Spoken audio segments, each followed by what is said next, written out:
नमस्ते बाल मित्रों, होम लर्निंग कार्यक्रम में आप सभी का स्वागत है।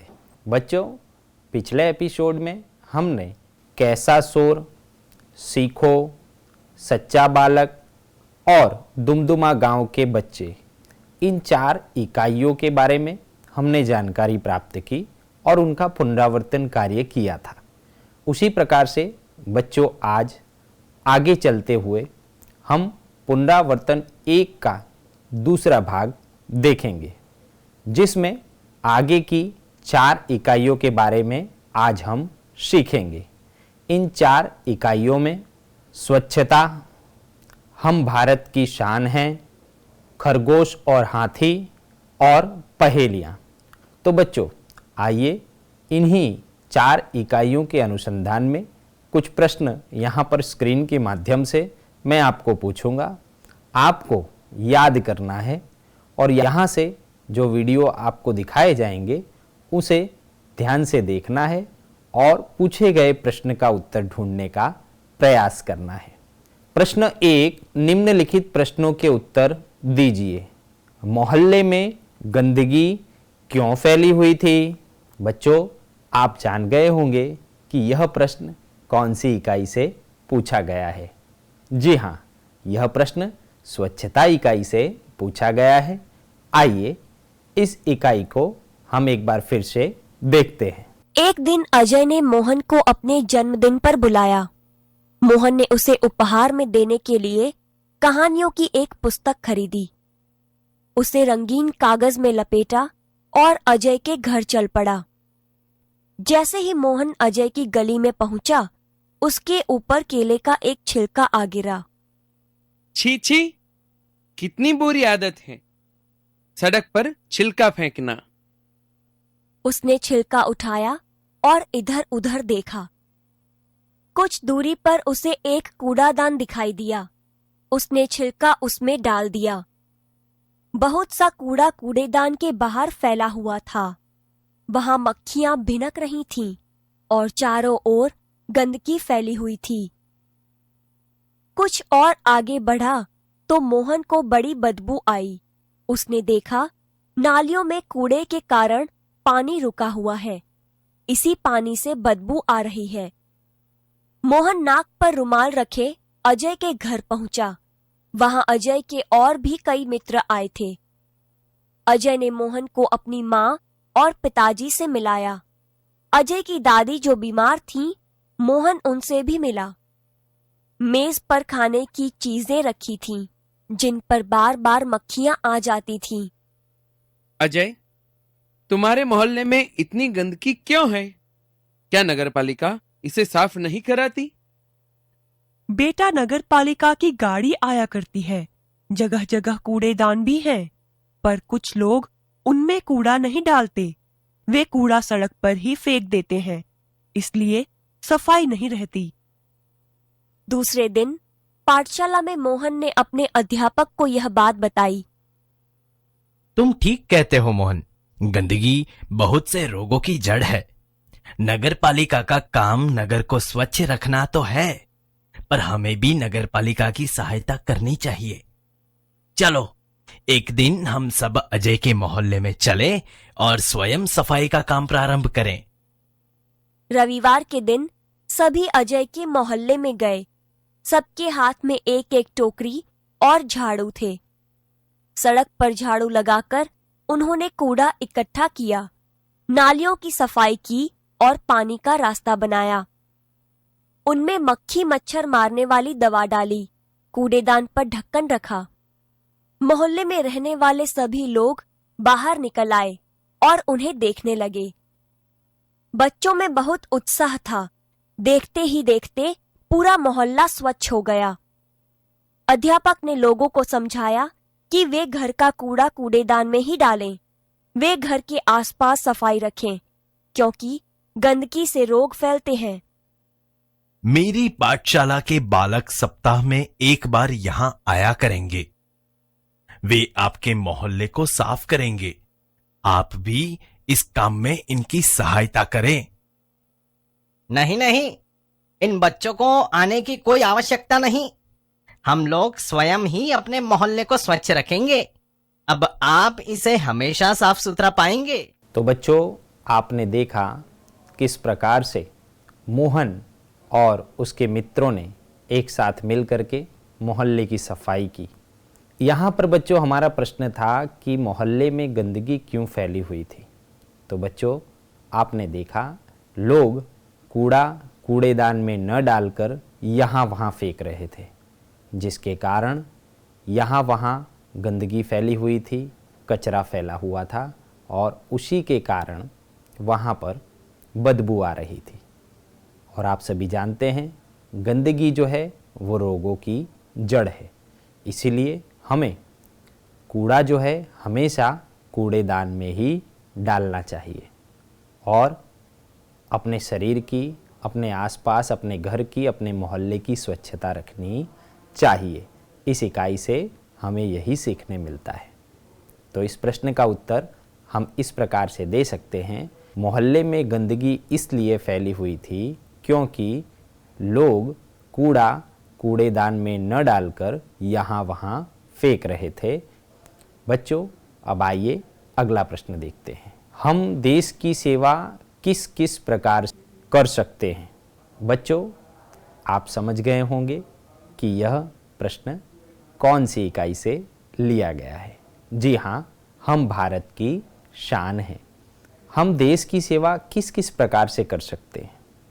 आइए इस वीडियो को देखते हैं और उसके पश्चात इस प्रश्न का उत्तर देने की कोशिश करते हैं।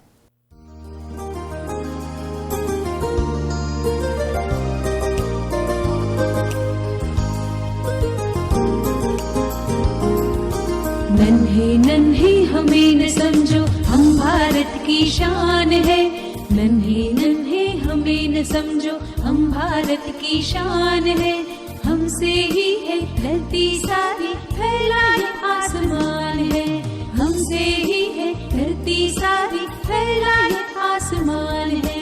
नन्हे नन्हे हमें न समझो, हम भारत की शान है।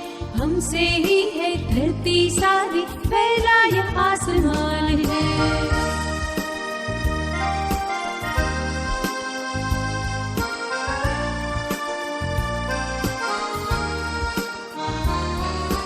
फूल है हम इस बगिया की, खुशबू फैलाना काम है। फूल है हम इस बगिया की, खुशबू फैलाना काम है। बढ़ चढ़ कर आगे जाएंगे, करते काम महान है। बढ़ चढ़ कर आगे जाएंगे, करते काम महान है। नन्हे नन्हे हमें न समझो, हम भारत की शान है। हमसे ही है धरती सारी, फैला ये आसमान है।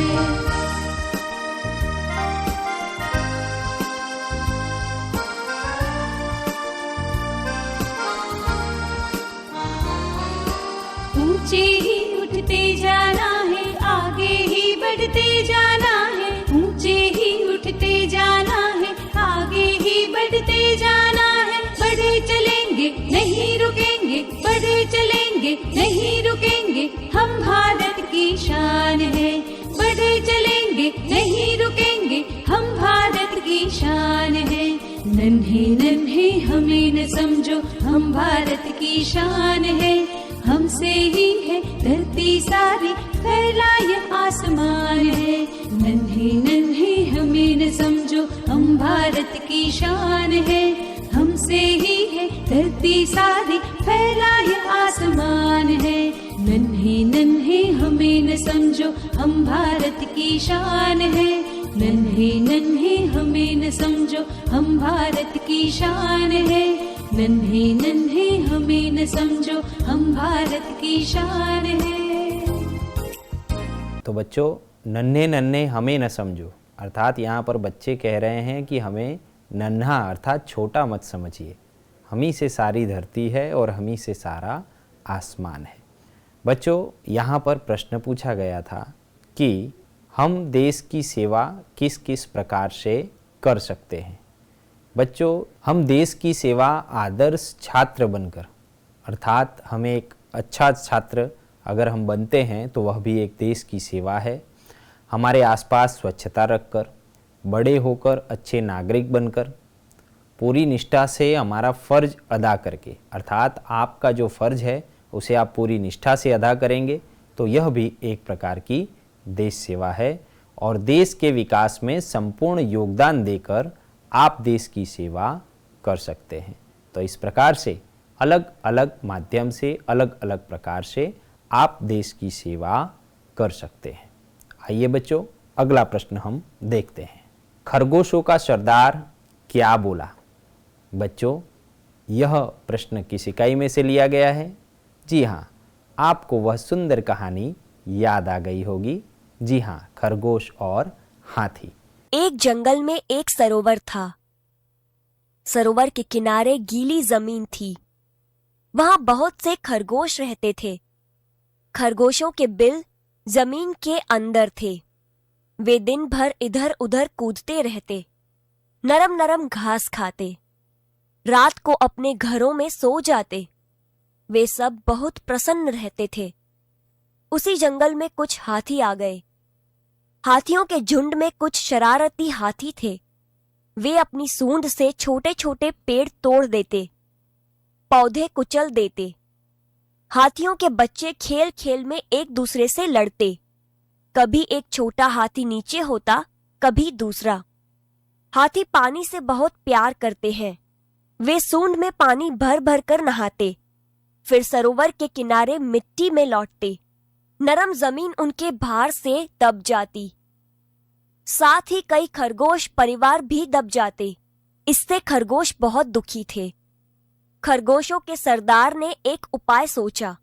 कुछ चुने हुए खरगोशों के साथ वह हाथियों के सरदार के पास गया। कुछ दूरी पर बैठ खरगोशों के सरदार ने अपने अगले पांव उठाए। उसने उन्हें हाथ जोड़कर नमस्कार किया। हाथी ने सूंड उठाकर नमस्कार का उत्तर दिया। हम चांद के भांजे हैं। चांद में आप हमारे भाई बंधुओं को देख सकते हैं। हमारे कुछ भाई धरती पर रहने आए हैं।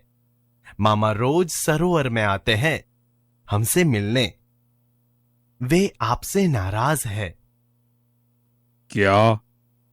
क्यों नाराज है? हमने क्या किया है? सरोवर के समीप नरम मिट्टी में सुराख कर हमने अपने घर बनाए हैं। आपके आने से सुराख दब गए, जिससे चंदा मामा के बहुत से भांजे दब गए। इसीलिए वे आपसे बहुत नाराज हैं।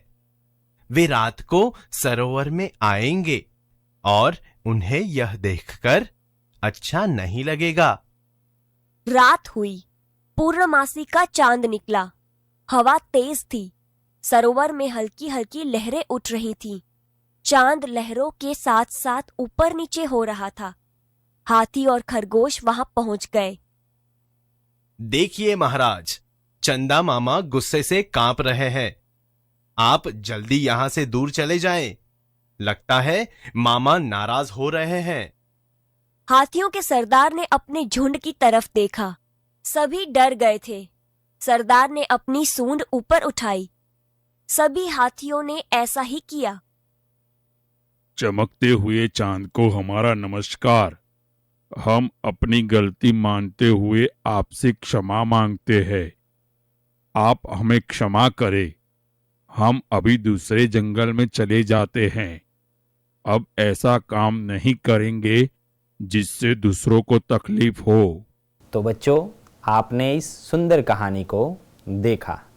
तो इस कहानी से हमें सीखने मिलता है कि किसी भी परिस्थिति में हमें अपने धीरज को नहीं खोना चाहिए और अपने बुद्धि और विवेक के साथ हमें आगे बढ़ना चाहिए। बच्चों, यहाँ पर हमने प्रश्न पूछा था कि खरगोश के सरदार ने हाथी से क्या कहा। तो जैसा कि आपने इस वीडियो में देखा, खरगोश के सरदार ने हाथी से कहा कि हम चांद के भांजे हैं। हम तालाब के किनारे रहने के लिए आए हैं, लेकिन हमारे मामा आपसे बहुत नाराज़ हैं। इस प्रकार से खरगोश के सरदार ने हाथी से कहा। बच्चों, आइए अब अगली इकाई का अगला प्रश्न हम देखेंगे। पतंग के अलग अलग नाम होते हैं, उनकी सूची बनाइए। जी हाँ, पतंग की बात हमने किस इकाई में की थी? जी हाँ, याद करिए। बहुत अच्छे। पहेलियाँ। आप सभी को पतंग उड़ाना बहुत पसंद होगा, पसंद है ना? कुछ ही महीनों पहले हमने उत्तरायण, मकर संक्रांति का त्यौहार मनाया था। बच्चों, यहाँ पर पतंग कौन कौन से प्रकार के होते हैं, इसके बारे में आपको लिखना है।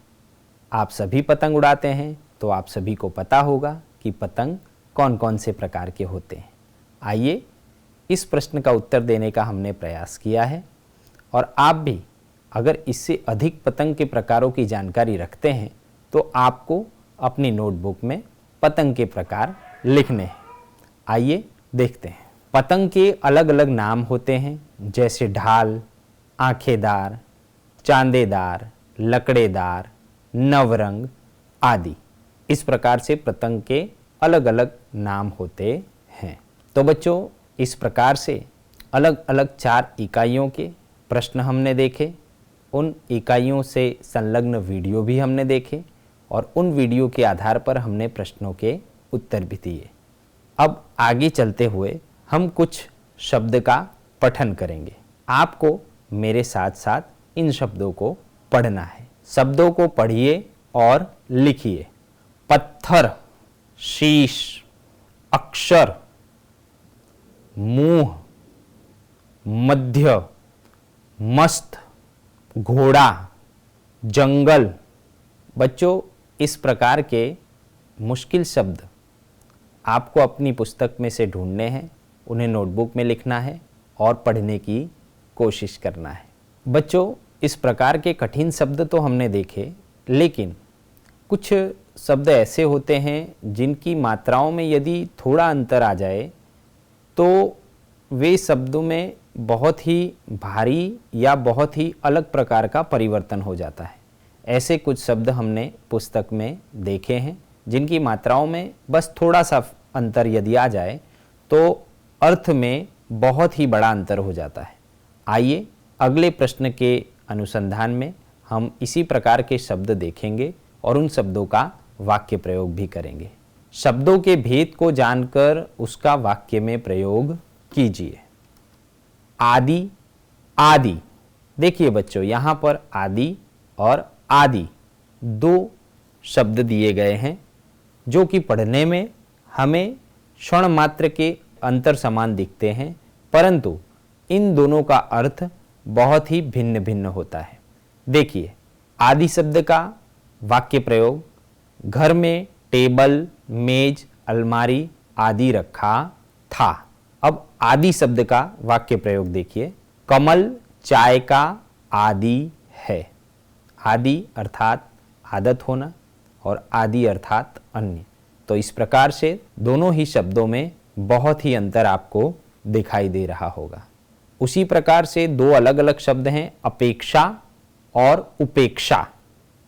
देखिए, इन शब्दों का वाक्य में प्रयोग। आप मेरी अपेक्षा में खरे उतरे हैं, अर्थात जैसा मैंने सोचा था उस प्रकार से आप मेरी अपेक्षा में खरे उतरे हैं। हमें किसी की भी उपेक्षा नहीं करनी चाहिए।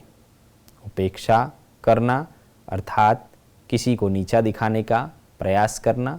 तो आप देख पा रहे हैं, अपेक्षा और उपेक्षा इन दोनों शब्द में बहुत ही अंतर है। उसी प्रकार से अशक्त और आशक्त। देखिए, इनका वाक्य प्रयोग किस प्रकार से होगा। वह आदमी अशक्त है। मैं भगवान की मूरत के प्रति आशक्त हूँ। इस प्रकार से अलग अलग वाक्य प्रयोग आप देख सकते हैं। गृह, ग्रह।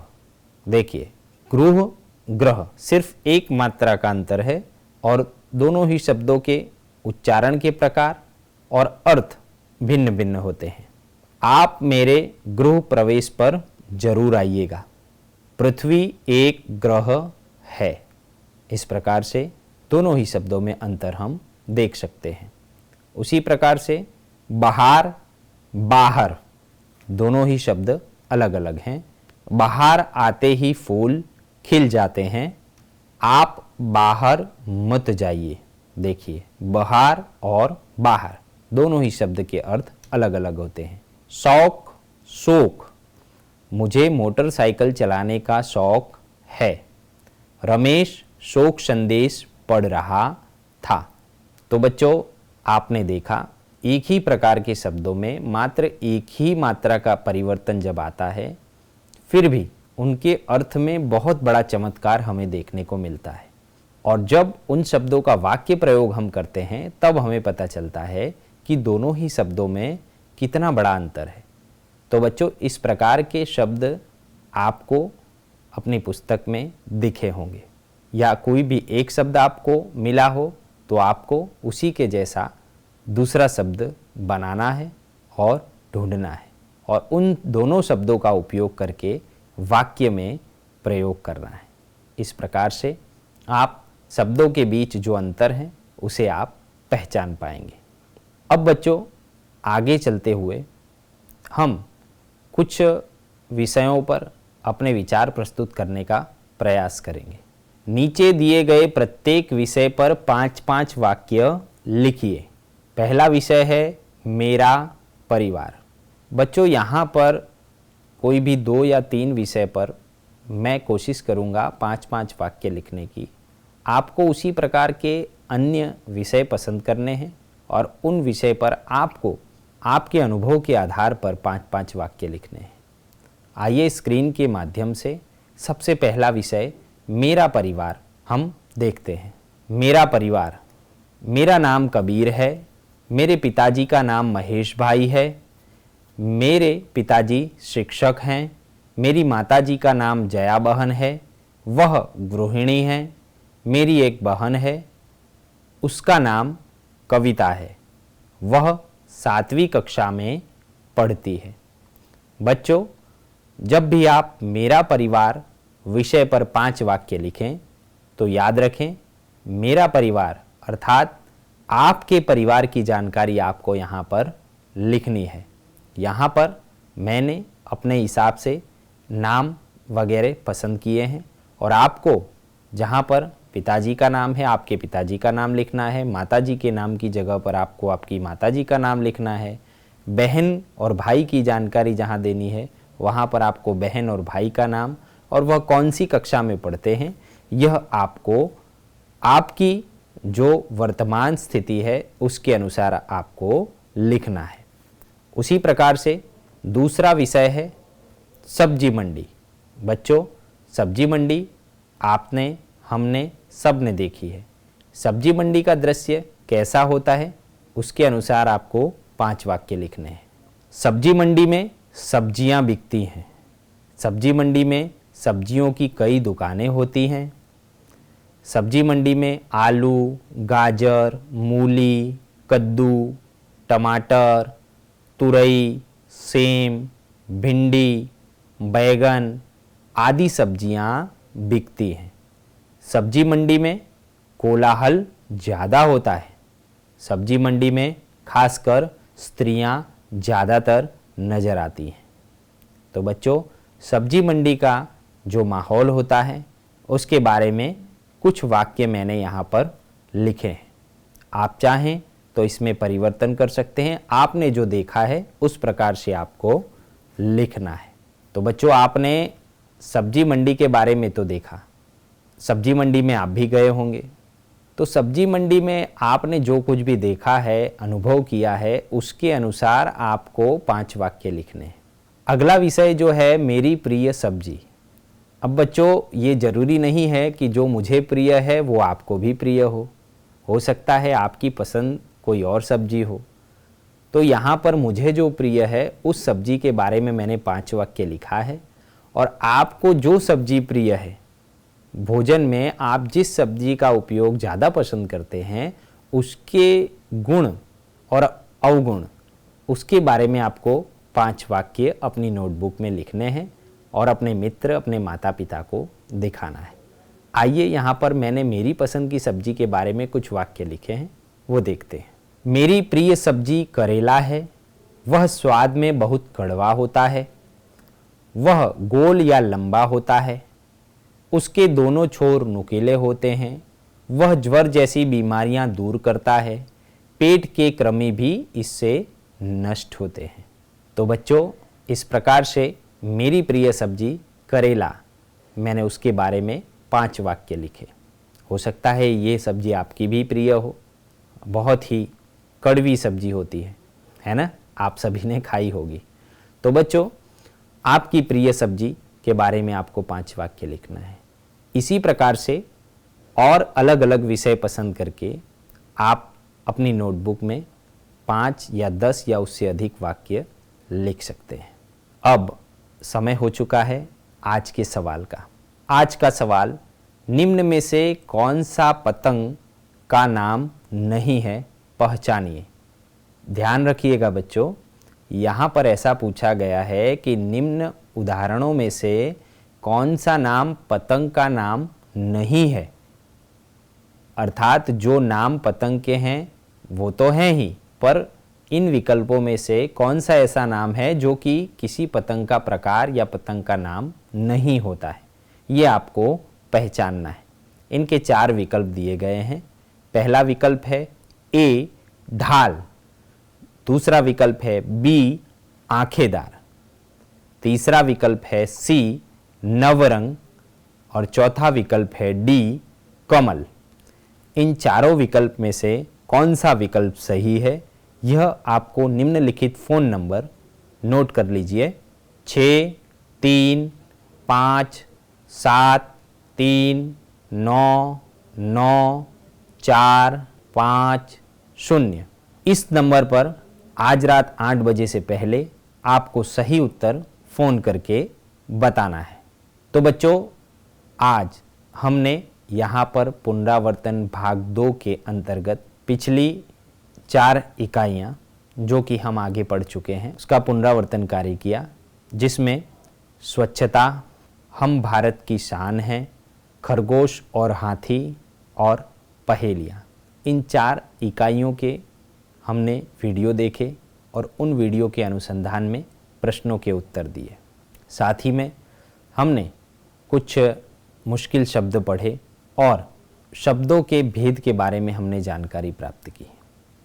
बच्चों, आज आपने जो कुछ भी पढ़ा है उसे आपको अपनी नोटबुक में लिखना है और अपने मित्र और अपने माता पिता को दिखाना है।